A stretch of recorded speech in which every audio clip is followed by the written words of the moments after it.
In the headlines of this hour on VTV News, 80 years of Vietnam People's Army celebrated.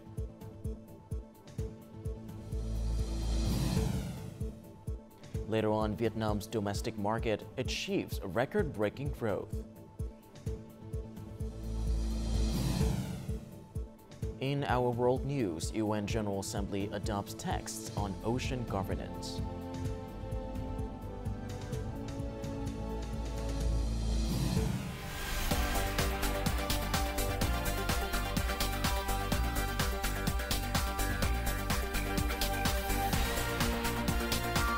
Broadcasting from Hanoi, the capital of Vietnam. VTV News starts right now. Good afternoon. It is currently 3 p.m. local time and you're tuning into 30 minutes of VTV News. I'm Lin Lei with the latest updates. Now, on Saturday morning, a national scientific seminar was held to commemorate two milestones: the 80th anniversary of the founding of the Vietnam People's Army and the 35th anniversary of All People's National Defense Day. State President Lương Cương chaired the event, which analyzed the Army's significant contributions through its history of construction, combat, and victories, while highlighting the distinctive qualities of Uncle Ho's soldiers. The seminar examined historical lessons and military strategies to improve Army training and readiness during peacetime. The seminar also focused on refining organizational structures to build a lean, efficient, and strong military, laying the groundwork for the development of a modern army by 2030. Participants reflected on the strategic leadership of the Communist Party of Vietnam and President Ho Chi Minh in guiding the Army's development and discussed how to apply these insights in the modern era. On Friday morning, Prime Minister Phạm Minh Chính chaired the first meeting of the National Steering Committee on Semiconductor Industry Development. He emphasized that advancing this industry represents a crucial strategic breakthrough essential for the country's future growth. The Prime Minister stated that the semiconductor industry is vital for achieving double-digit economic growth in the coming years. He outlined two key government-endorsed strategies for ministries, localities, educational institutions, and businesses. First, raising awareness of the semiconductor industry's importance to foster innovation and strategic vision. And second, creating transparent, efficient regulations and incentives to attract investments and talent. The Prime Minister further advocated for developing comprehensive infrastructure with smart management systems and establishing an investment support fund. He stressed the importance of technology transfer, building, testing, and packaging centers, and integrating Vietnam into the global semiconductor supply chains. Also on Friday morning, National Assembly Chairman Trần Thanh Mẫn and the Hậu Giang provincial delegation met with local voters following the 8th session of the National Assembly. The National Assembly chairman noted that the session had passed several historic decisions: the approval of the North-South High-Speed Rail project, the revival of the Ninh Thuận nuclear power plant, and the expansion of the health insurance coverage for medical services. These align with General Secretary Tô Lâm directive to prioritize national interests and public welfare. He emphasized Vietnam's drive to enter a new era, calling for innovation, responsibility, and bold action to benefit the party, people, and military. He urged Hậu Giang and the entire country to modernize their legal framework and move away from outdated practices. The chairman also called for comprehensive reforms to transform the political system structure, strengthen anti-corruption efforts, reduce waste, and promote digital transformation education. Both online and in-person shopping and services have driven strong revenue growth, with total retail sales reaching over $241 billion in the past 11 months. Domestic demand is projected to surge in December, boosting domestic production and services. Business owners have focused on regular staff training to maintain excellent customer service during the busy year-end holiday season. This MEN investment in his third store this year reflects this commitment. Given the rising market demand, he intends to expand further. In 2024, we have opened 3 new locations in Quảng Ninh, Bắc Giang, and Hanoi, and we expect to open more in 2025, including Da Nang, Ho Chi Minh City, and neighboring provinces. As the year draws to a close, the festive season has driven market demand to new heights, both domestically and internationally. Fueled by a surge in international visitors, tourism has emerged as a key growth driver for the domestic market during this period. We enjoy food, we enjoy the nature, and we have a lot of fun here. Domestic market boosting measures have been effectively implemented throughout the year. We have been implementing policies to stimulate domestic demand, including VAT reductions. Retail sales of goods and consumer services have increased by 9%. As 2024 draws to a close, key initiatives focus on promoting domestic products and controlling inflation. These measures aim to boost domestic consumption, a crucial pillar of Vietnam's GDP growth in 2024.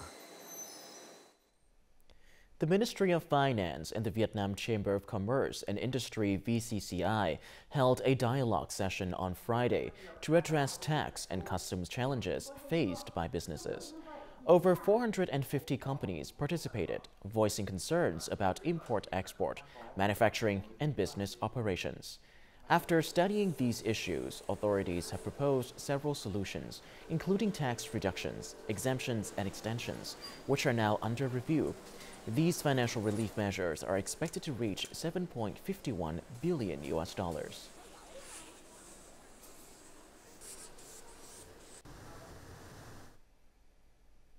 Attracting foreign direct investment, or FDI, into Vietnam is a priority to drive economic development. Since the beginning of the year, the number of newly registered FDI projects in Vietnam has increased by nearly 2% compared to the same period last year. Improvements in the investment environment, infrastructure, and human resources remain key factors bolstering the confidence of foreign investors. A Japanese company has been investing in building a factory in Vietnam for nearly 5 years. It specializes in manufacturing robots and automation equipment for export to Asian countries. The company is now investing an additional $20 million to establish a research and development center. The infrastructure is excellent, including electricity, internet, and transportation. We can also work with manufacturing partners to complete a product. Among the 79 countries and territories that have launched new investment projects in Vietnam since the beginning of the year, Singapore is currently the largest investor, followed by South Korea and China. The most important reason South Korean investors remain confident in investing in Vietnam is the country's political stability and the government's administrative improvements. Since the beginning of the year, the actual disbursed foreign direct investment in Vietnam has increased by 7% compared to the same period last year. The rapid increase in disbursed capital reflects that Vietnam's investment and business environment has successfully addressed bottlenecks in procedures and institutions. Barriers to investment and business have been reduced. The Ministry of Planning and Investment notes that many global corporations are restructuring and relocating their production hubs. Countries that respond quickly and prepare effectively will attract these investment flows. Corporations are highlighting Vietnam, in particular, as a bright spot in terms of infrastructure, human resources, and policy mechanisms. Ho Chi Minh City has set an ambitious goal to eliminate all temporary and dilapidated homes in the city by April 2025, in time for the 50th anniversary of Vietnam's reunification. Now let's take a look at this effort. Cần Giờ district has the highest concentration of poor and near-poor households eligible for assistance. Most of these households require home repairs. The completed paperwork will be forwarded to the Vietnam Fatherland Front Central Committee for review and assistance. In the past month, numerous households have received funding to repair or rebuild their homes. The support has been especially welcome for those facing financial difficulties, such as Thu Ba, an elderly resident who relies on her grandson's assistance. I'm so happy that the government is helping us repair the house because we don't have the money. Local authorities are working to meet the city's goal of repairing or rebuilding approximately 100 temporary or dilapidated homes before the 2025 Lunar New Year. Over 200 remaining homes, concentrated in the districts of Củ Chi and Cần Giờ, will be addressed after the holiday and completed by April the 30th, 2025. We call on organizations, individuals, and businesses to join in this effort. We hope that with everyone's cooperation, we can improve people's living conditions. Local authorities have mobilized donations from philanthropists to provide gifts and household essentials to families as they move into their new homes. This initiative helps ensure stable housing for families facing hardships. Coming up next on VTV News. The northern region and Thanh Hóa will experience the first cold snap. And later on, Vietnam's easternmost point stuns with earliest glimpses of front sunrise.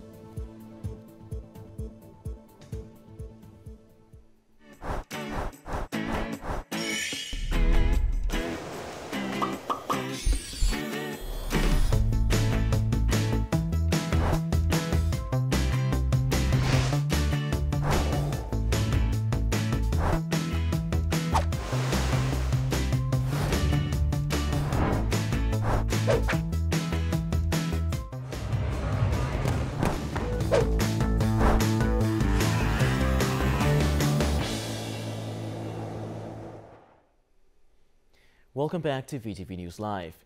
The first cold snap of winter arrives this weekend, bringing significantly lower temperatures. In the mountains regions of the north, temperatures are expected to fall to between 7 to 9 degrees Celsius, and in higher altitudes, they could drop below 5 degrees Celsius. The lowest temperatures generally will range from 10 to 13 degrees Celsius. This cold front is not expected to bring frost or icy conditions.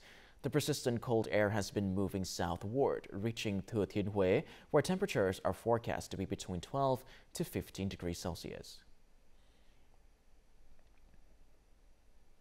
In response to the intense cold snap, Hoàng Su Phi district in Hà Giang province has ramped up awareness campaigns and advised residents on protecting their livestock. These efforts aim to minimize animal losses from cold weather and disease. Ho Tho Commune, which has the district's largest population of buffaloes and cows at over 2,000 animals, has taken proactive steps to prepare. We've secured abundant sources of dried grass for cattle feed, just like we do any other day. To prepare for cold weather, our response plans focus on reinforcing barns and building up feed reserves. Hoàng Su Phi district has a livestock population of over 35,000 buffaloes and 5,000 cows. To protect these animals during cold spells, officials have implemented a winter protection plan and deployed inspection teams. We've advised locals to increase their inventories of dried grass and thatch and grow more oat grass as backup. As weather forecasts predict more cold spells ahead, the district is urging the residents to take precautions. Households in mountainous areas especially should keep their buffaloes and cows sheltered when temperatures plummet. To restore the Tô Lịch River's water quality, Hanoi's main drainage river, the city is accelerating investment in centralized wastewater treatment plants and implementing major solutions. The latest proposal is to pump water from the Red River to flush the Tô Lịch. The river is expected to be cleaned by September 2nd, 2025. The Hanoi Department of Construction has proposed two options for pumping water from the Red River with a station near Nhật Tân Bridge. Two pipelines will run along Võ Trí Công Street to Nguyễn Hoàng Tôn, then to Chick Sai Street. One pipeline will supply water to West Lake if its level drops. At the same time, the other, with a flow rate of 3.3 meters per second, will flow underground beneath the lake to help restore the Tô Lịch River. This option is feasible, requiring only a small amount of water, and the city can implement it immediately. City leaders will soon decide on a comprehensive solution for the Tô Lịch River. However, beyond creating flow, more is needed to address pollution. 300,000 cubic meters of wastewater from over 300 sewers is discharged daily into the river. With only 2 treatment plants, about 30% of upstream wastewater will remain untreated and flow into the Tolik. To address the pollution in the Tolik River, a wastewater collection and treatment system is needed in the upstream area.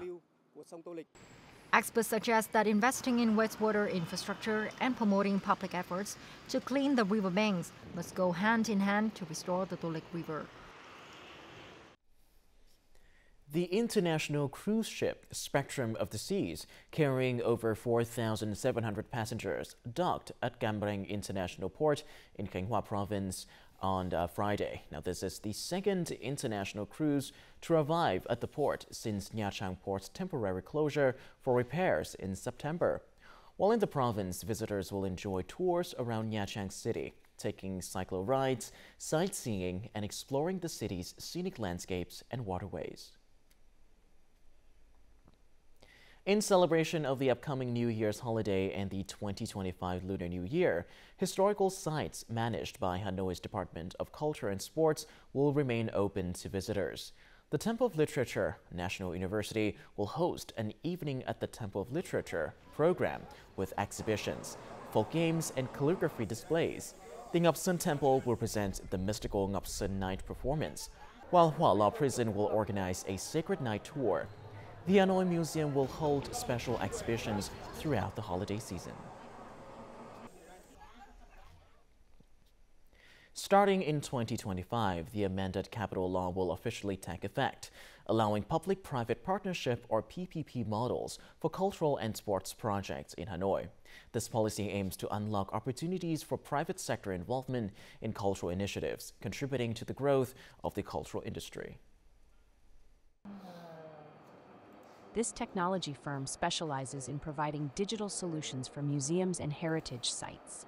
It has notably developed projects such as the National Treasures Digital Museum at the Vietnam National History Museum and the Night Tour of Confucian Excellence at the Temple of Literature. In the heritage and cultural sector, technology adoption is still relatively new, even among organizations with clear goals. This has made it challenging to develop products in this field. Bureaucratic procedures also posed another challenge. Previously, projects with private investment had to go through a complicated approval process, which will change when the new law takes effect in 2025. Article 41 of the amended capital law decentralizes authority, allowing unit heads to develop proposals and make decisions on partnerships in line with the law. The capital law provides a legal framework that helps businesses quickly harness heritage, creating both economic and social value. Beyond enabling PPPs for cultural and sports projects, the amended law offers investor incentives, including tax breaks and reduced fees for land and water surface leases, for investments in sports and 12 cultural industries. This aligns perfectly with Hanoi's development as the national cultural center, responsible for preserving and promoting cultural values. The law also facilitates the creation of a fund for the preservation of the capital's historical inner city, offering new hope for the protection and enhancement of Hanoi's cultural heritage. Mobilizing social resources for heritage preservation has traditionally focused on religious and belief sites, with direct donations for construction or materials. With this new fund, we hope to manage financial resources more flexibly for heritage restoration. With this clearer legal framework in place, Hanoi's cultural industry is now poised for significant growth. Điện Cape in Phú Yên Province is mainland Vietnam's first spot to greet the sunrise.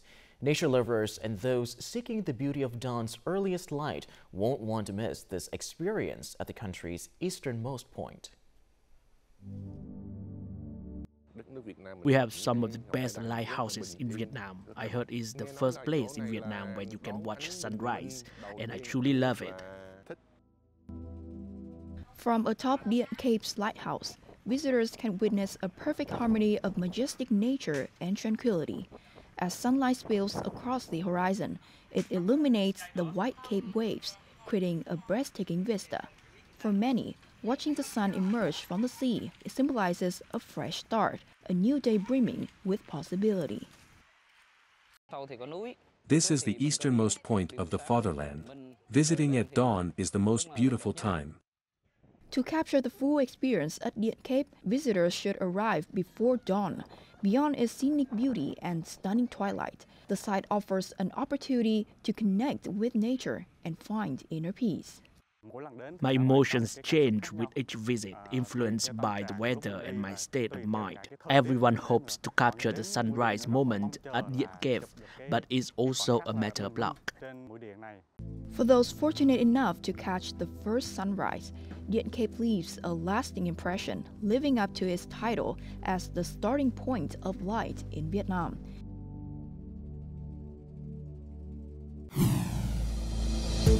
Coming up next in our world news, UN General Assembly adopts texts on ocean governance. And later on, new French Prime Minister is appointed amid political crisis.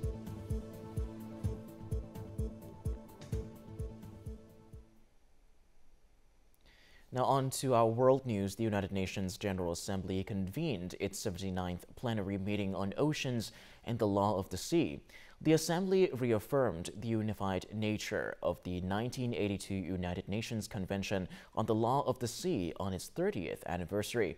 During a session attended by UN member states and international and regional organizations, the convention, or UNCLOS, was again recognized as the constitution of the oceans. Regarding development in the East Sea, Vietnam's ambassador and permanent representative to the UN voiced concerns about recent tensions and activities threatening regional peace and security, noting their inconsistency with the provisions of UNCLOS. Adopted on December 10, 1982, UNCLOS took effect on November 16, 1994. Vietnam was among the first 107 nations to sign and ratify the convention that year. French President Emmanuel Macron appointed François Bayrou as the new prime minister on Friday in a bid to resolve the political crisis that erupted after the government was ousted by parliament earlier last week. Bayrou will replace Michel Barnier's administration and form a new government following the unexpected dissolution of parliament in June. At 73, François Bayrou has served multiple terms as both minister and member of parliament. The new prime minister faces the urgent task of building consensus among the three dominant political blocs in parliament to swiftly pass next year's budget and steer France out of its current political turmoil. Key challenges for the new administration include reducing the budget deficit and national debt amid persistently low economic growth.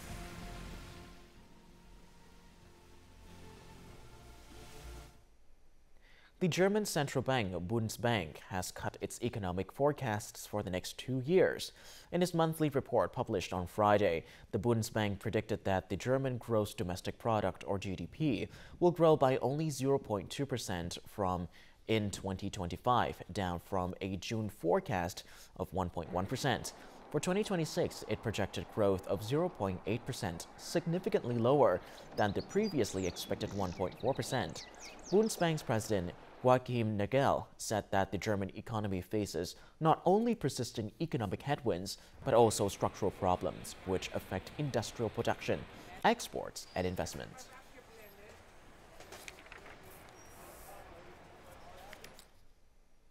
Sports is one of the latest fields to experience the game-changing impact of artificial intelligence, or AI. The introduction of an AI-powered sports technique analysis system in Norway offers businesses around the world personalized sports equipment. Moreover, it has the potential to revolutionize sports coaching, analysis, and commentary.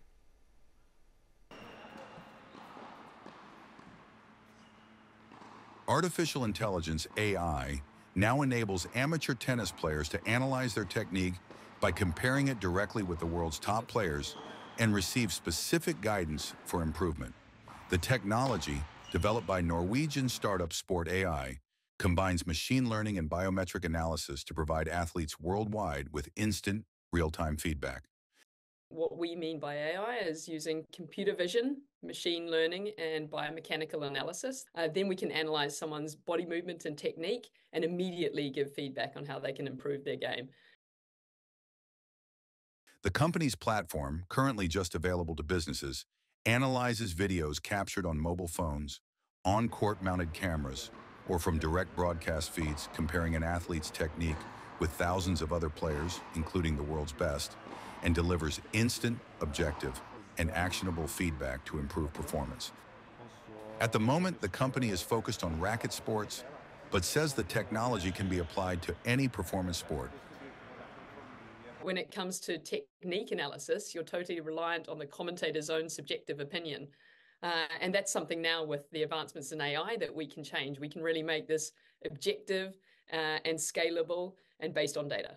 And the advancements that have happened in AI in the last few years have unlocked incredible potential when it comes to technique analysis and sports tech. So everyone from a beginner to a pro player can now get objective data-based feedback on their technique and ways to improve it. Beyond coaching improvements, the technology enables partnerships with manufacturers to provide personalized equipment recommendations based on each player's unique style and skill level. Up next, let's have a look at the weather forecast for Vietnam and other locations in the world.